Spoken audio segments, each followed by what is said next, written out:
noite, caros companheiros espíritas e simpatizantes da doutrina que estão mais uma vez ligados na Biguaçu FM. Estamos iniciando mais um programa Conhecendo o Espiritismo e vamos ouvir agora o hino de louvor a Deus na voz de Marcos Viana, o Pai Nosso.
A morte não é outra coisa senão a destruição do envoltório grosseiro do espírito. Só o corpo morre, o espírito não morre.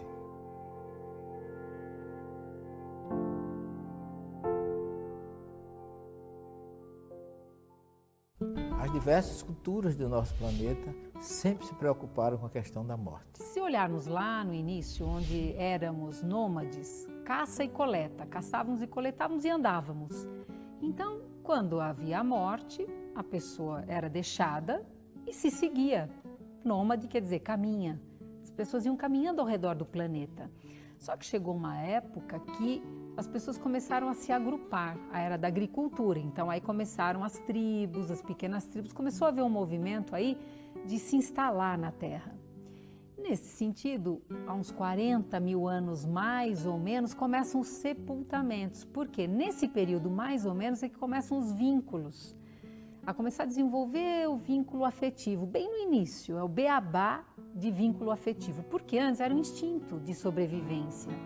Então, a partir daí, as diversas culturas vão encarar a morte de diferentes maneiras. Isso não é novo, isso iniciou com os babilônios, especificamente com os sumérios, onde o grande Gilgamesh, que era considerado um deus, faz uma série de epopeias com seu amigo Enkidu, e depois Enkidu morre.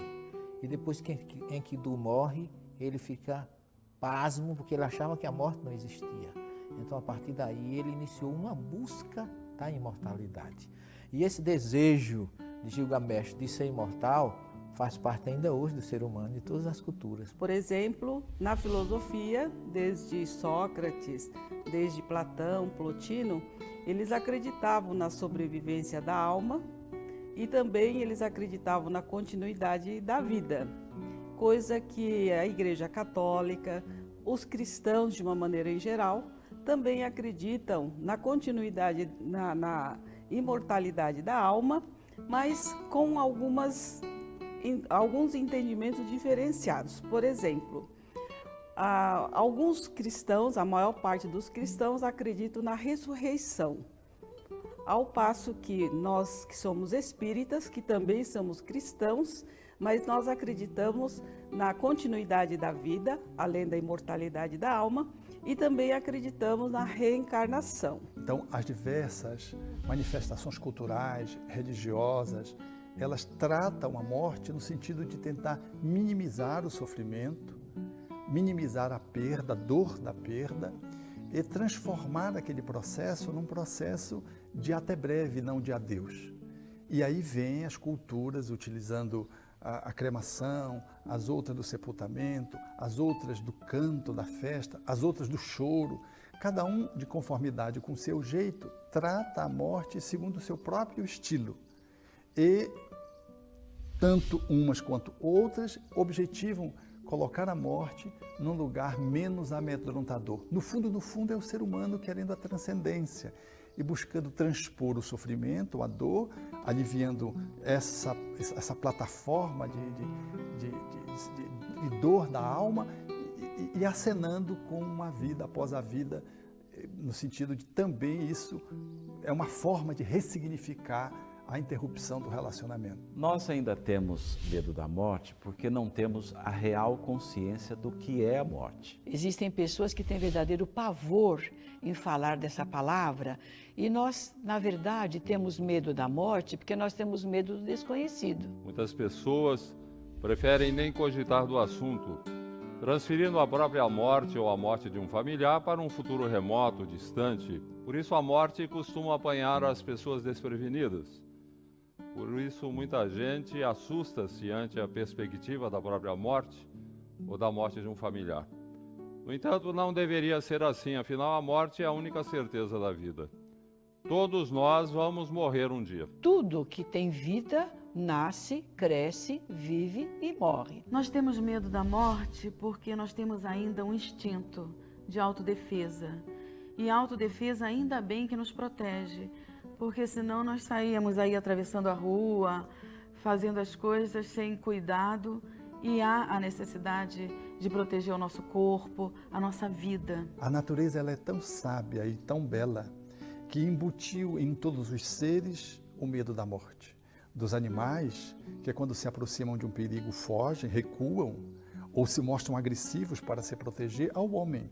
Então, por mais que o homem se exponha, ele traz dentro de si esse sistema de autoproteção, de autodefesa, que está implicado no sistema de autopreservação. O suicida é alguém que conseguiu contrariar um instinto de conservação. É tal o seu desespero, o seu desatino que ele contraria. Mas normalmente a lei de conservação, que se manifesta no instinto de conservação, ela é muito forte realmente.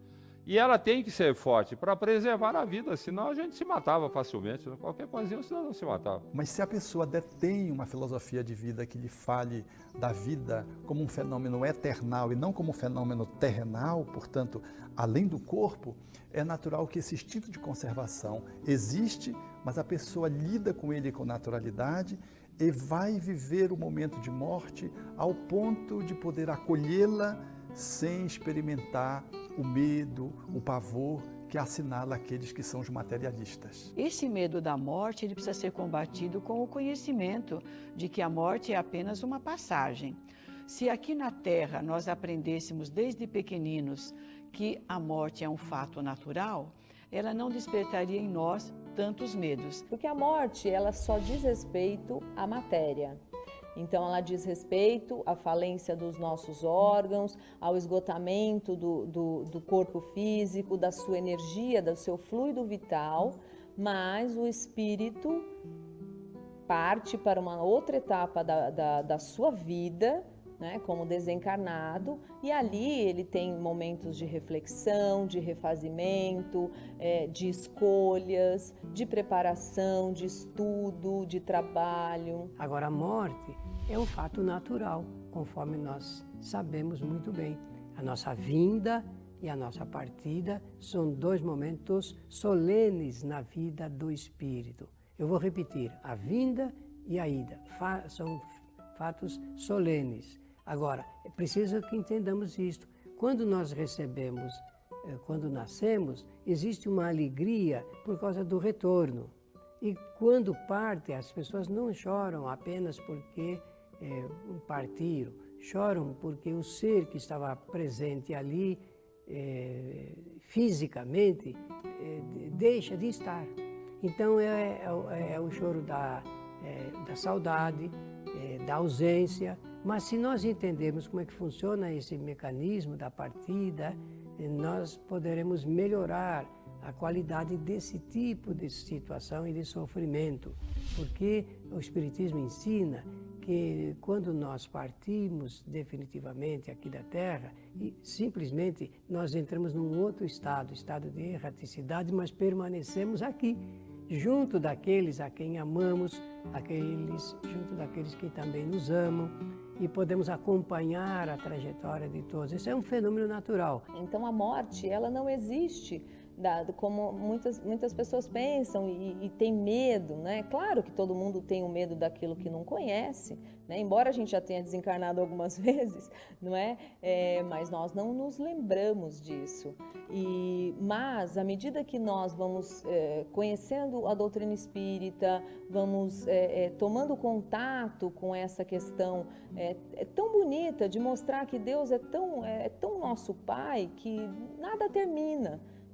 Que nós sempre teremos oportunidade de rever situações. Quando nós compreendemos que a morte é somente uma passagem, certamente nós viveremos com mais propriedade e aceitaremos com mais facilidade, não só a nossa morte, mas daquelas pessoas que convivem conosco. Obviamente que devido à interação que existe entre as pessoas, toda morte naturalmente é muito sentida por nós. Então nós hoje, o Espiritismo, podemos dizer que ele matou a morte, porque através do conhecimento da imortalidade da alma, da existência pós-física e da reencarnação, a morte passou a ser apenas algo secundário. Como dizia Paulo, onde está, ó morte, o teu aguilhão?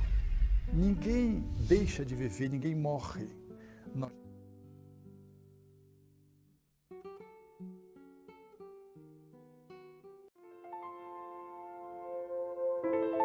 E se a vida fosse uma estrada?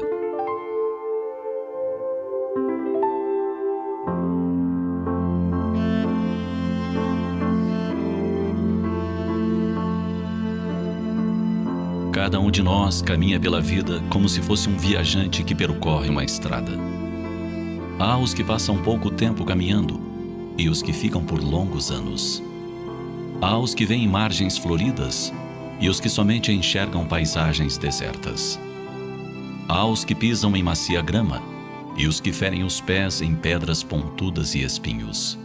Há os que viajam em companhias amigas, assinaladas por risos e alegria. E há os que caminham com gente indiferente, egoísta e má. Há os que caminham sozinhos, inclusive crianças, e os que vão em grandes grupos. Há os que viajam com pai e mãe, e os que estão apenas com os irmãos. Há quem tenha por companhia marido ou esposa. Muitos levam filhos. Outros carregam sobrinhos, primos, tios. Alguns andam apenas com os amigos. Há quem caminhe com os olhos cheios de lágrimas, e há os que se vão sorridentes. Mas, mesmo os que riem, mais adiante poderão chorar. Nessa estrada, nunca se conheceu alguém que a percorresse inteira sem derramar uma lágrima. Pela estrada dessa nossa vida, muitos caminham com seus próprios pés. Outros são carregados por empregados ou parentes. Alguns vão em carros de luxo, outros em veículos bem simples. E há os que viajam de bicicleta ou a pé. Há gente branca, negra, amarela. Mas se olharmos a estrada bem do alto, veremos que não dá para distinguir ninguém. Todos são iguais. Há gente magra e gente gorda. Os magros podem ser assim por elegância e dieta, ou porque não têm o que comer. Alguns trazem bolsas cheias de comida. Outros levam pedacinhos de pão amanhecido. Muitos gostam de repartir o que têm. Outros dão apenas o que lhes sobra. Mas muita gente da estrada nem olha para os viajantes famintos. Há pessoas que percorrem a estrada, sempre vestidas de seda e cobertas de joias. Outros vestem farrapos e seguem descalços. Há crianças, velhos, jovens e casais, mas quase todos olham para lugares diferentes. Uns olham para o próprio umbigo, outros contemplam as estrelas. Alguns gostam de espiar os vizinhos para fofocar depois. Uma boa parte conta o dinheiro que leva. E há os que sonham que um dia todos da estrada serão como irmãos. Entre os sonhadores, há os que se dedicam a dar água e pão, abrigo e remédio aos viajantes que precisam. Há pessoas cultas na estrada e há gente muito tola. Alguns sabem dizer coisas difíceis e outros nem sabem falar direito. Em geral, os sabichões não gostam muito da companhia dos analfabetos. O que é certo mesmo é que quase ninguém na estrada está satisfeito. A maioria dos viajantes acha que o vizinho é mais bonito ou viaja de forma bem mais confortável. É que na longa estrada da vida, esquecemos que a estrada terá fim. E quando ela acabar, o que teremos?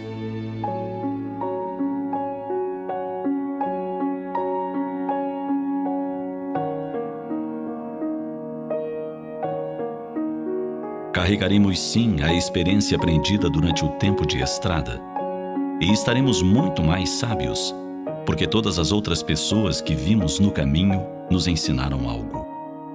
A estrada de nossa existência pode ser bela, simples, rica, tortuosa. Seja como for, ela é o melhor caminho para o nosso aprendizado. Deus nos ofereceu essa estrada porque nela se encontram as pessoas e situações mais adequadas para nós. Assim, siga pela estrada ensolarada.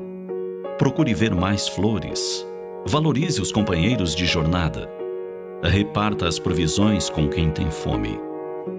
E, sobretudo, não deixe de caminhar feliz, com o coração em festa, agradecido a Deus por ter lhe dado a chance de percorrer esse caminho de sabedoria.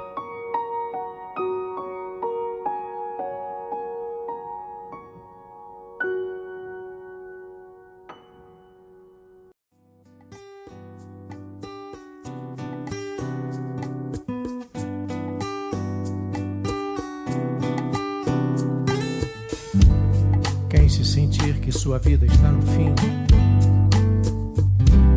deve seu conceito sobre a vida examinar.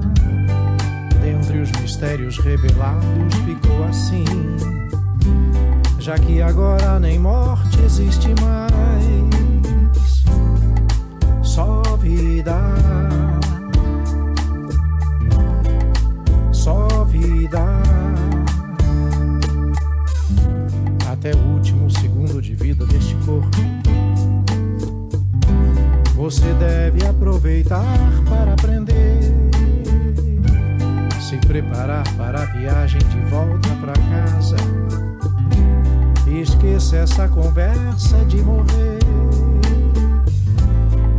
Só vida, só vida. Agora que a morte foi morta,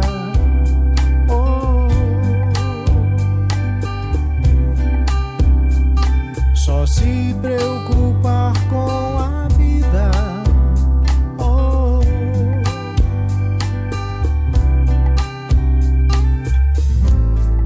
Só vida, só vida. Quem se sentir que sua vida está no fim, saiba que agora o melhor vai começar. Estarei sempre perto de você, você de mim. E sempre juntos haveremos de estar. Só vida, só vida. Agora que a morte foi morta, oh, seremos só vida pra sempre. Oh,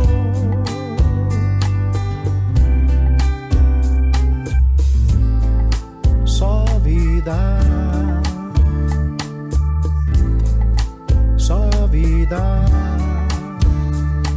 Agora que a morte foi morta, oh,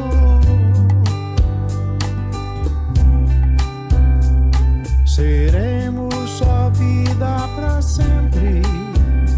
Oh,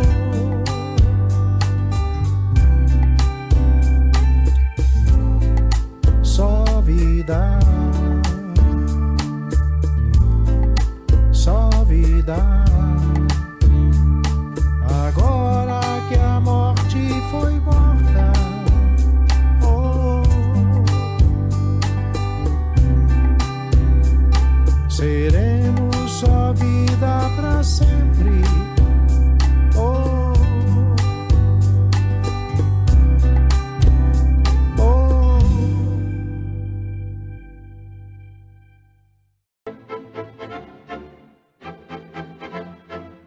De onde viemos? Para onde vamos? Como é a vida do lado de lá? Muitos filmes, livros, mitologias tentaram explicar os mistérios da existência no plano espiritual. Desde Allan Kardec, a doutrina espírita vem nos trazendo informações confiáveis e detalhadas que nos preparam para esse momento que sabemos é o destino de todos. Vamos fazer um breve apanhado sobre o assunto, que nos inspira tantas dúvidas que mereceria uma série inteira. Para começar, vamos saber o que é a alma quando se desliga do corpo físico? Retomamos a consciência, as lembranças desta e de outras vidas? Como isso é possível?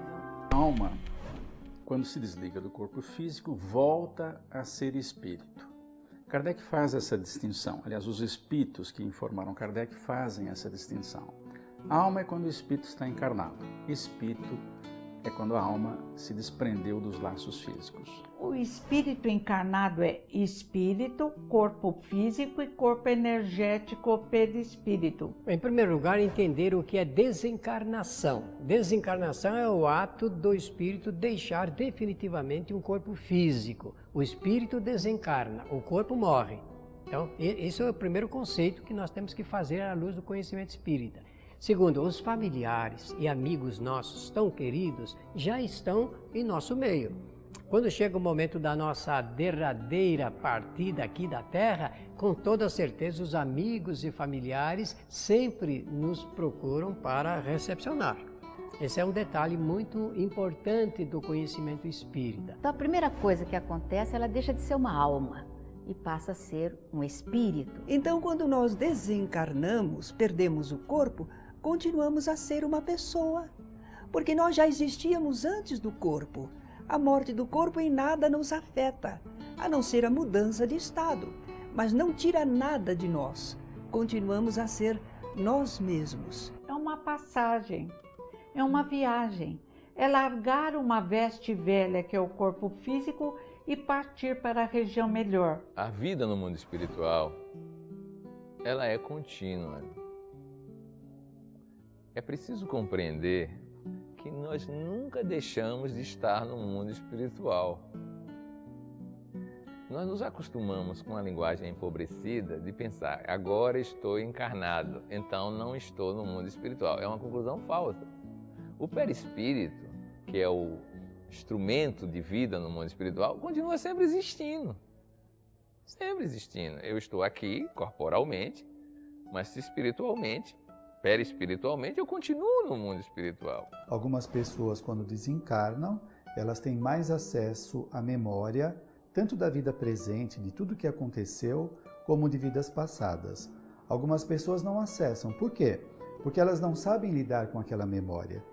De ver lances de outras vidas, onde ela praticou um crime, onde foi um mau caráter, foi uma pessoa que abusou dos seus parentes ou amigos, que causou alguns danos à sociedade. Aqueles erros estão registrados no seu inconsciente. E se ela acessar essas informações, a carga de emoção que vem pode fazer ela se desequilibrar. Então, nem sempre é possível acessar. Vai depender mais do grau de evolução da pessoa. E como é que ocorre isso? Isso vai acontecendo devagar. É como se a pessoa estivesse num nevoeiro e o nevoeiro vai passando e aos poucos ela vai tendo uma visão cada vez melhor. Onde antes existia o nevoeiro, a imagem vai ficando mais nítida. É uma metáfora usada pelos espíritos em O Livro dos Espíritos. Alguns espíritos se recordam não só da sua existência corpórea, mas às vezes até de encarnações anteriores.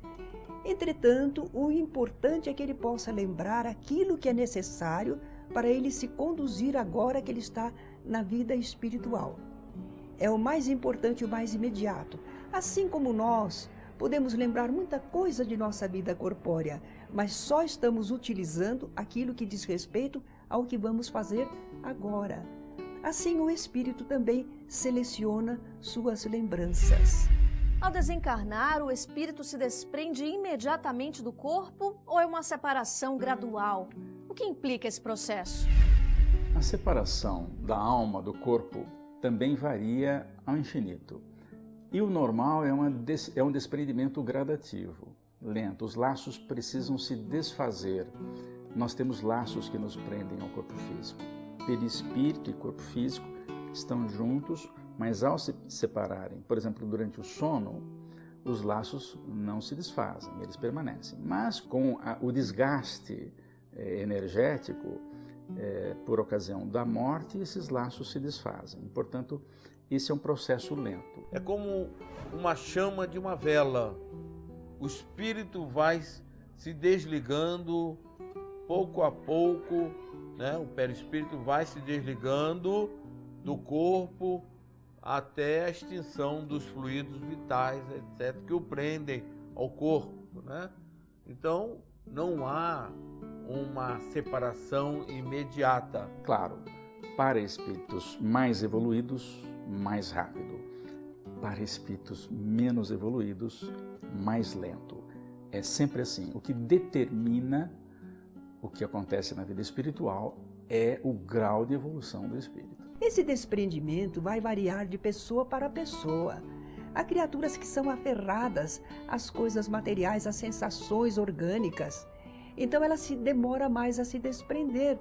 Mas se a pessoa for mais compreensiva, mais confiante em Deus, esse desprendimento se faz rapidamente. Demora algum tempo, sim, mas se faz harmoniosamente, se faz de forma segura.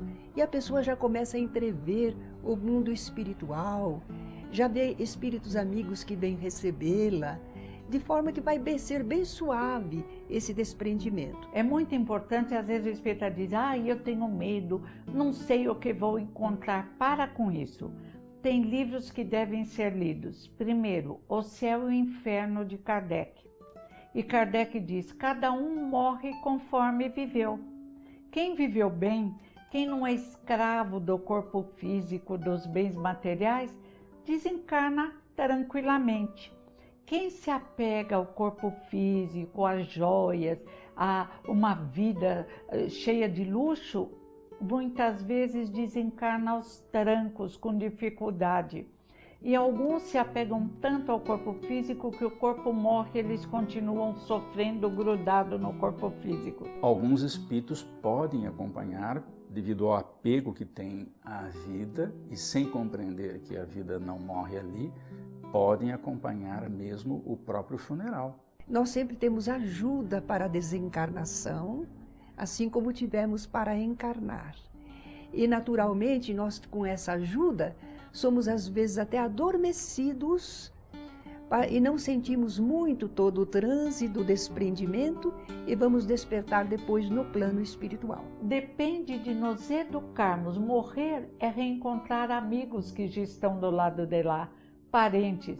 Mas o instinto de conservação sabiamente colocado dentro de nós faz com que, normalmente, ninguém deseje morrer.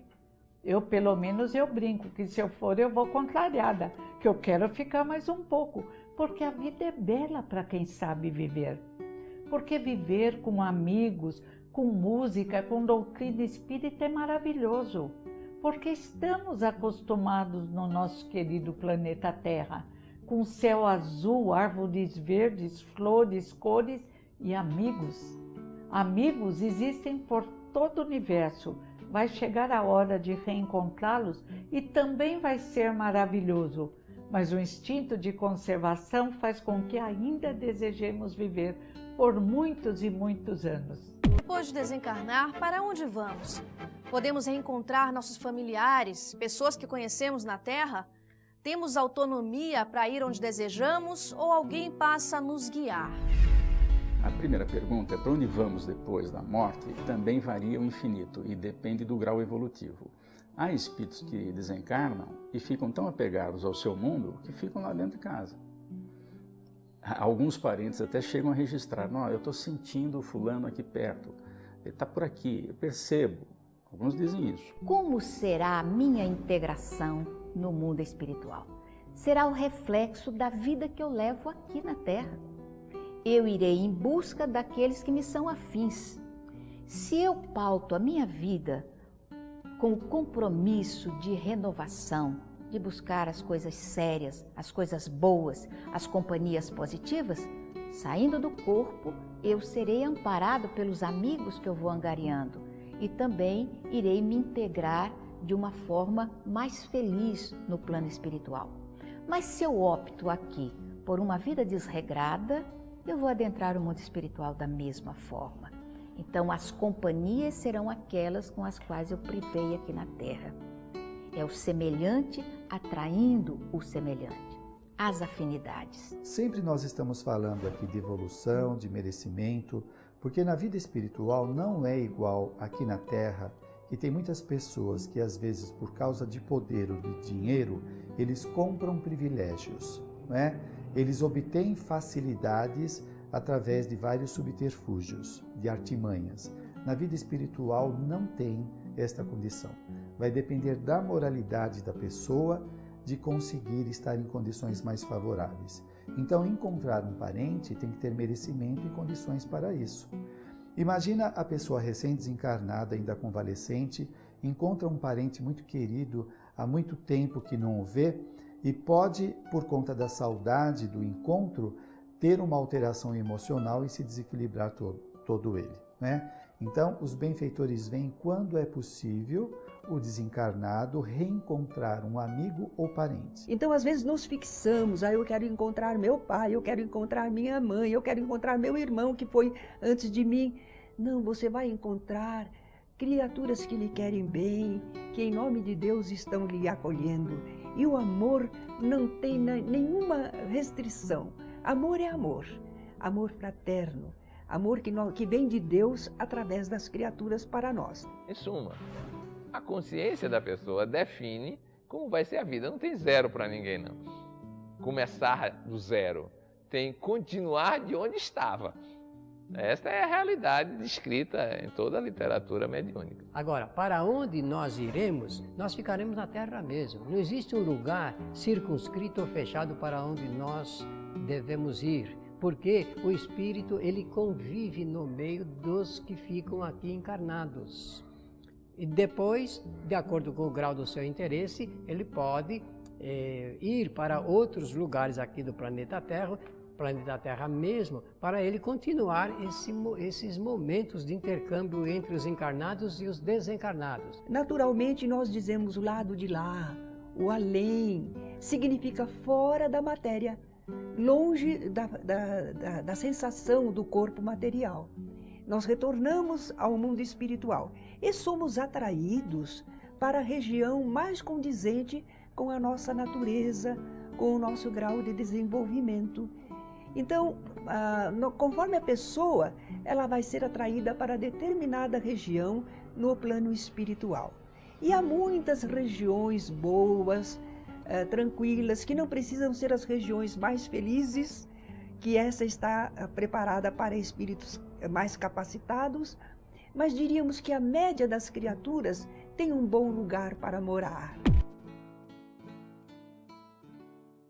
E de início gostaríamos de lembrar, com Kardec, na introdução do Livro dos Espíritos, que uma das maravilhas do Espiritismo é nos livrar do desespero do túmulo. A perda de um ente querido, a perda de alguém que amamos, a perspectiva de uma separação eterna e a perspectiva do fim de tudo com a morte é uma das ideias mais aterradoras que o Espiritismo soube afastar com a maravilha do esclarecimento da possibilidade de comunicação entre aqueles que já atravessaram os portais da morte e nós, que ainda estamos em provas e expiações no corpo físico. Esse fato extraordinário, a prova da imortalidade da alma por si só, nos conduz às mais profundas reflexões, porque altera de modo substancial o quadro dos nossos valores, altera a nossa lista de prioridades.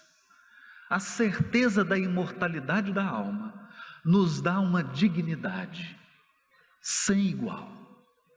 Nós caminhamos, diz Kardec, em meio às lutas, aos sofrimentos, aos desafios, aos tropeços, às perseguições, agressões, caminhamos de cabeça erguida, porque sabemos que toda luta, que toda prova é nuvem passageira no céu da nossa evolução espiritual. Nos aguarda a vida no mundo espiritual, a vida futura, como dizia Kardec. E isso nos dá uma esperança serena, não sem dor, não sem lágrimas, não sem suor, mas uma esperança serena que nos permite caminhar sabedores de que a nossa imortalidade é a maior herança e o maior presente que o nosso Criador poderia ter nos dado.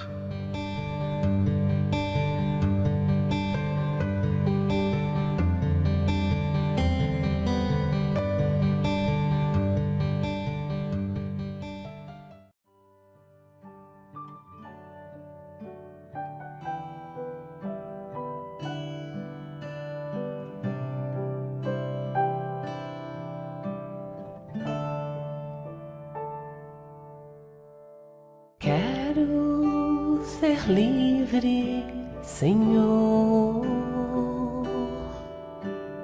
como os pássaros quero ser,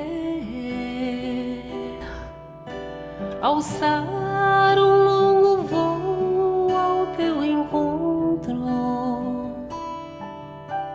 voar no Espírito sem medo de cair, chegar à praia do teu coração e mergulhar em teu mar de amor, banhar-me em tuas águas que curam, saciar a sede e fome de ti, Senhor. Eu posso voar, sair do chão, me levantar, alçar voo livre no Espírito, soltar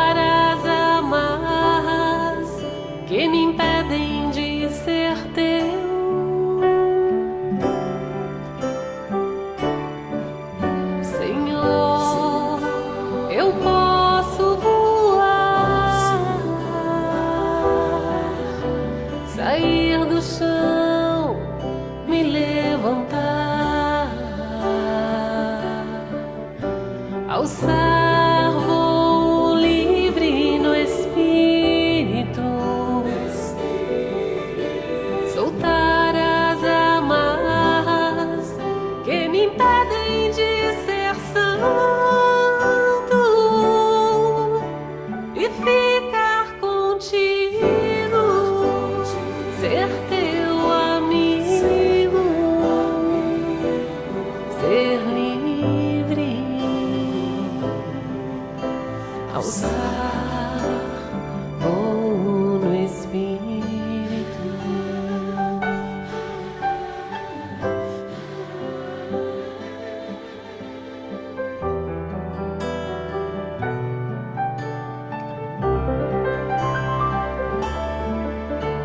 Senhor, eu posso voar, sair do chão, me levantar, alçar voo livre no espírito, soltar as amarras que me impedem de ser santo e ficar contigo,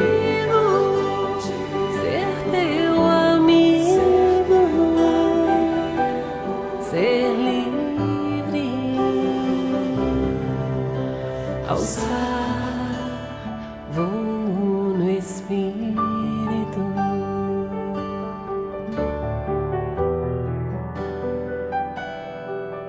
Alçar voo no espírito.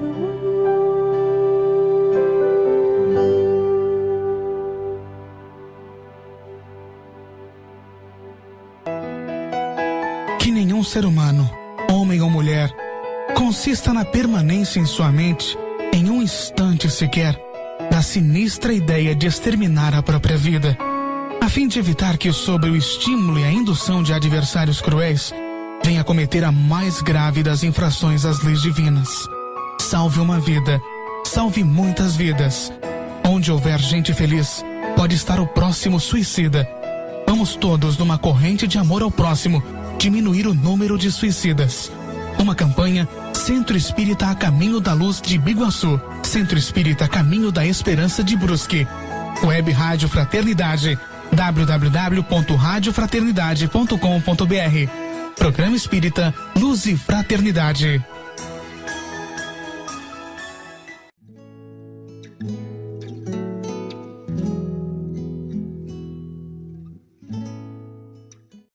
As pessoas se perguntam qual o objetivo da vida.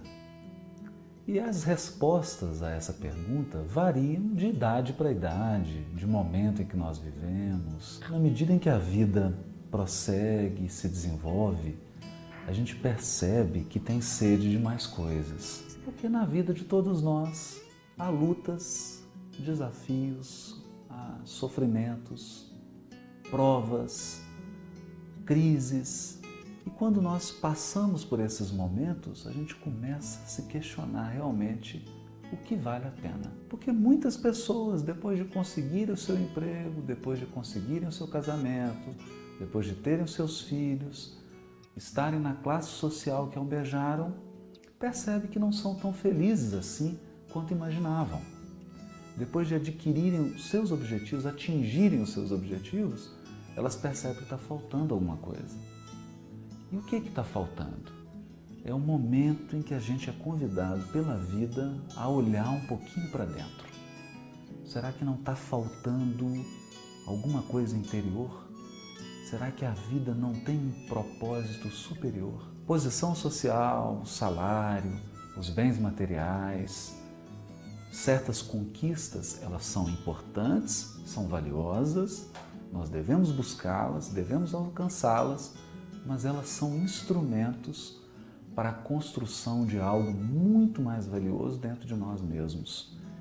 É nesse momento, quando a pessoa atinge esse estado de maturidade, que ela começa a pensar nas questões espirituais da vida. Todas as aquisições materiais são instrumentos para a realização de algo, Muitas vezes alguém nasce no mundo com muitos recursos materiais porque ele traz uma missão de proporcionar o progresso.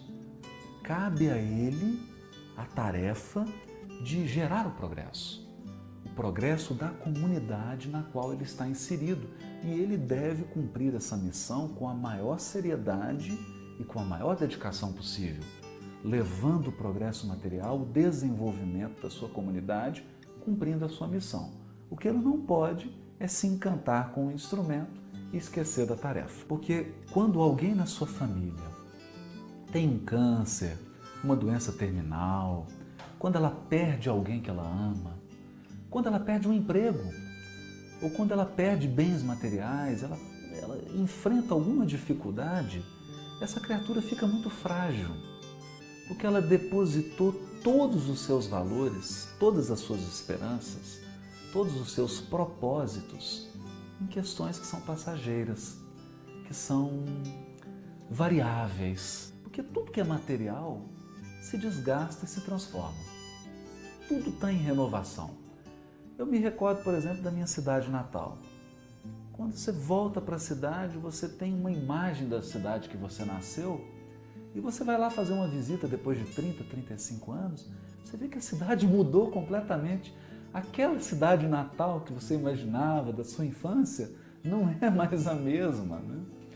Eu, às vezes, me olho no espelho e vejo como que está mudando tudo, né? O corpo vai envelhecendo, tudo se transforma. Tudo na vida material é um convite à renovação.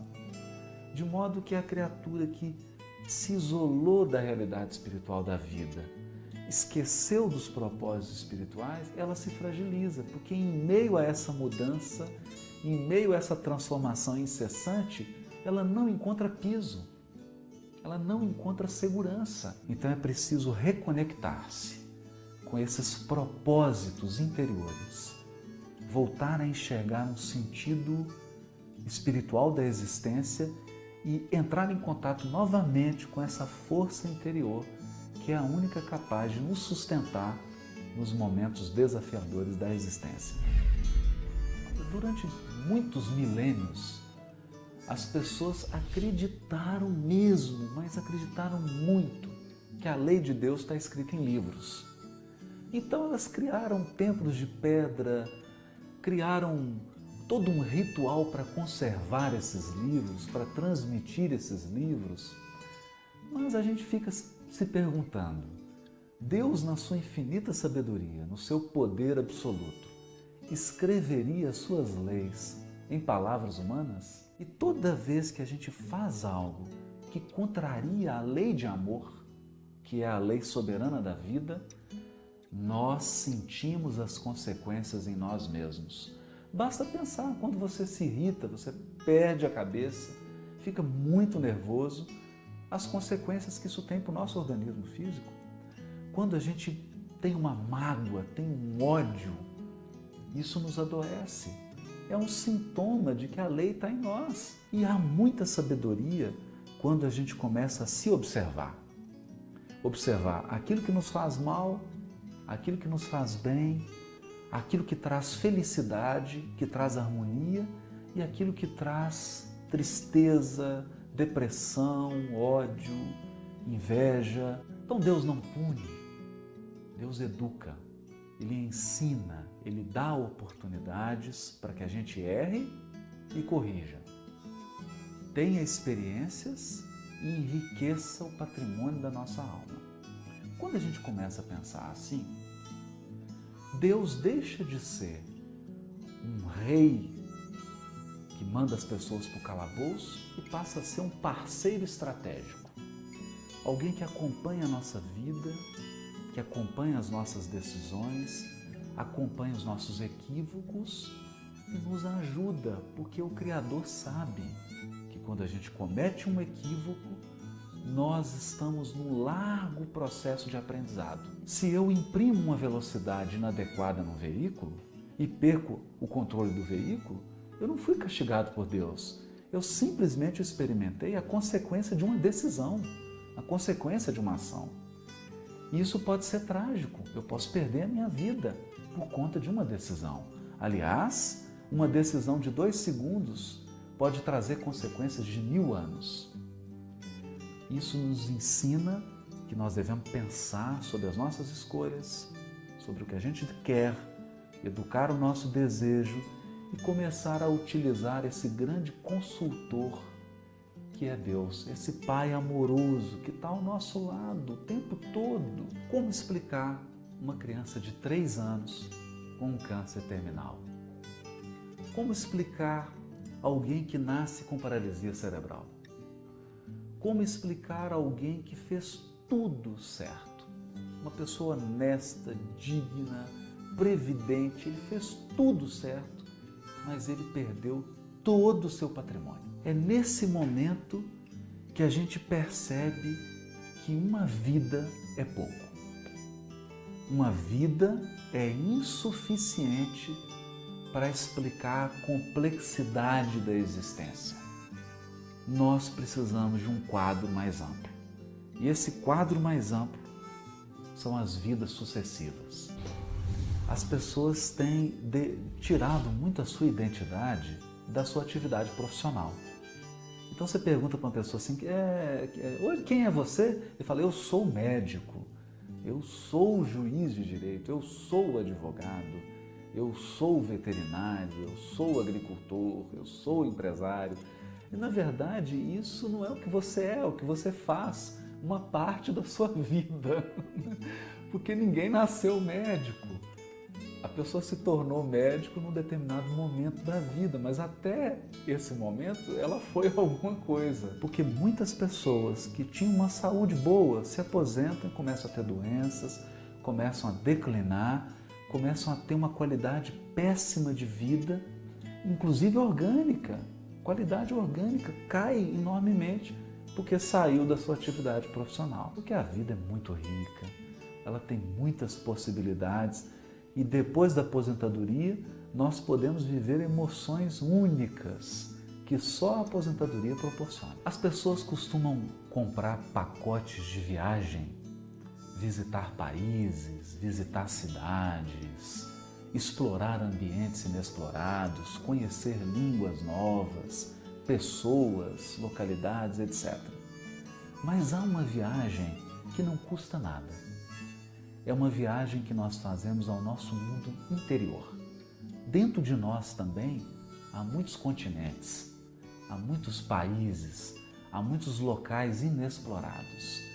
E toda vez que nós fazemos essa viagem interior, nós nos damos conta de que somos muito mais do que o nosso corpo. De que a nossa vida não se resume à vida presente. Nós somos mais, nós podemos mais e nós sabemos mais. Conectar-se com o coração, com o nosso interior, nos leva a pensar que antes de nascer, nós já vivemos múltiplos lugares, muitas experiências e que depois da morte, a vida nos aguarda abundante, rica, cheia de belezas e de experiências e de aprendizados na continuidade. É bom pensar nisso, é confortante pensar nisso, mas é também sábio pensar nisso. Conhecer-se nos leva, inevitavelmente, a pensar na riqueza da vida espiritual, na vida que sobrevive à vida material. Vale a pena refletir nisso, vale a pena fazer essa viagem. O melhor de tudo, não custa nada.